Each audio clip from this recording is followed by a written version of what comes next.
Today, we are going to take a 6-inch strip and a 2.5-inch strip, and we are going to put them together, and we'll turn this strip set into a block.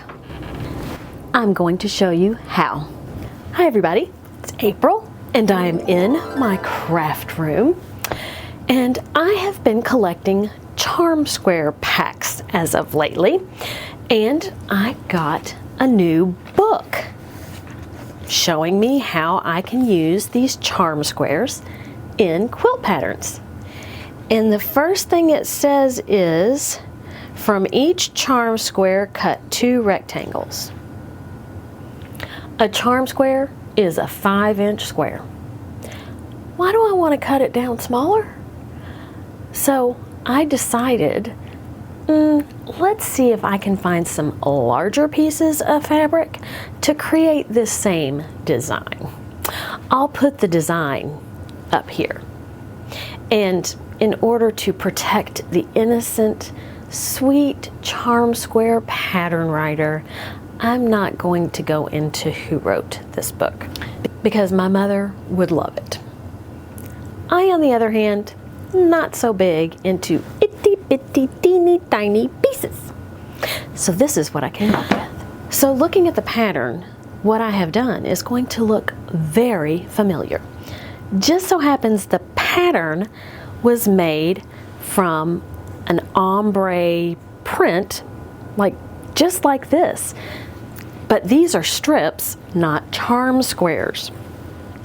So I thought, I think that I could take these strips, 2.5 inches, and use some white fabric, some white on white fabric, like this, and cut the white fabric into 2.5 inches.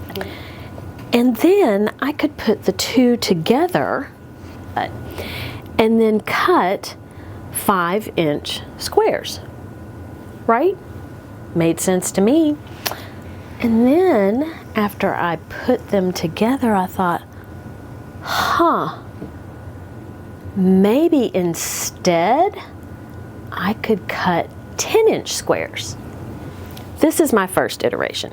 And that's when I realized, hey, if I cut my white on white fabric at 8 inches, then I will have a bigger block, I will have a 10-inch block, and I can make the same square, but I can make it bigger. And then I accidentally cut one of my squares at 8 inches instead of 10 inches, and there my 16-inch block was born. This is how you do it.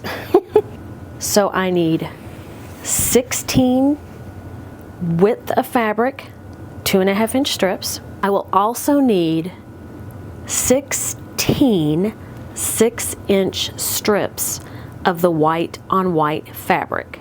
So I need 80 of these, because I want to make 20 of these. So let me cut my 6-inch with the fabric strips out of my white on white. I'm going to sew those to these 2.5-inch strips, and I will be back to show you how we cut them.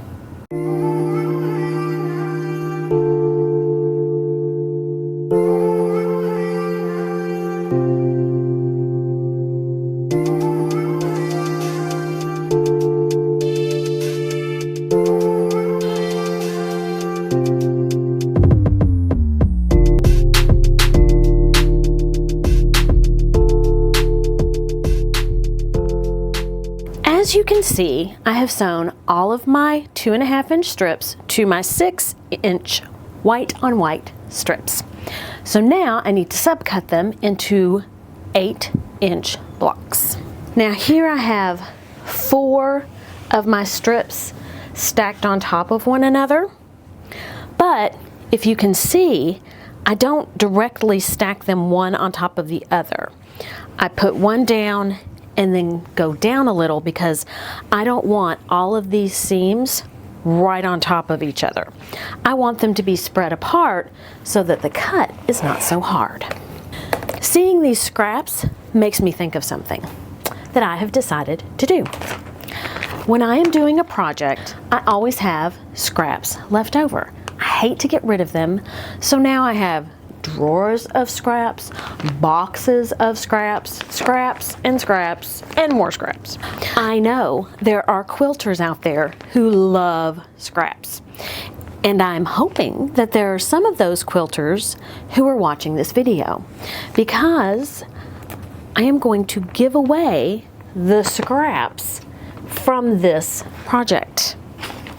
And you know, if I'm feeling uber super generous, I may throw in some other scraps as well. Back to business.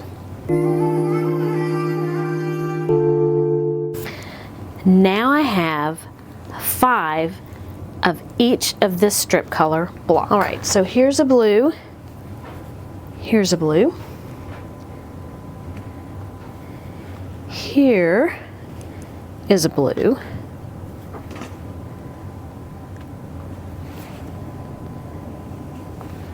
and here is a blue. And it looks like a pinwheel, or at least, you know, to me, it looks like a pinwheel. So I will sew these together and make my pinwheels.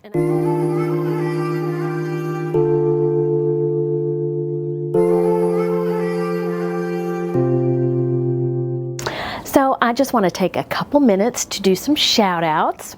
I want to say thank you to Sheila.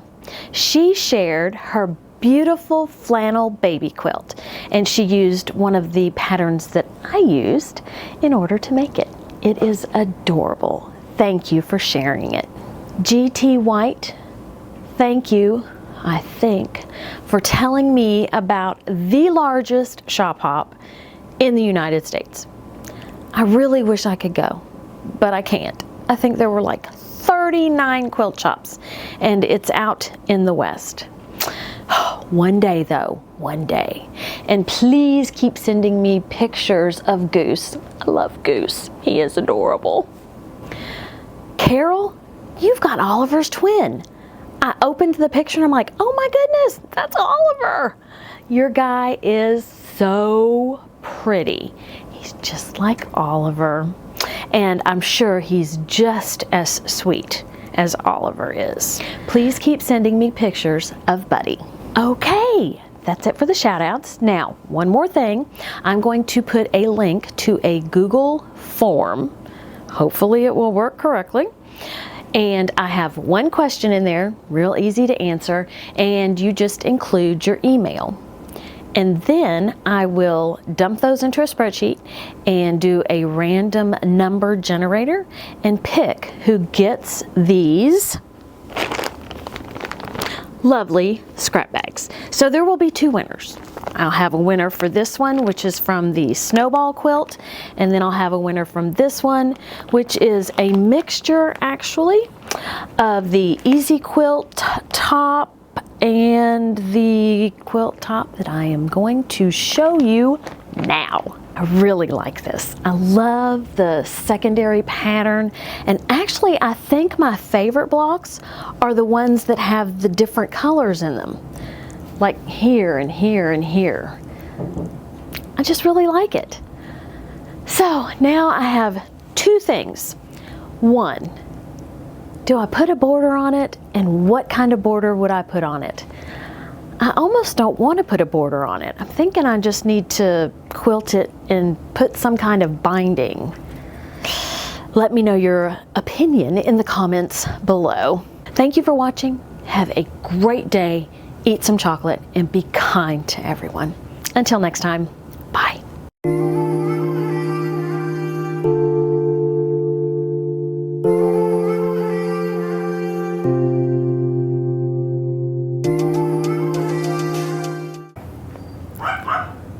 That's my dog. Grace.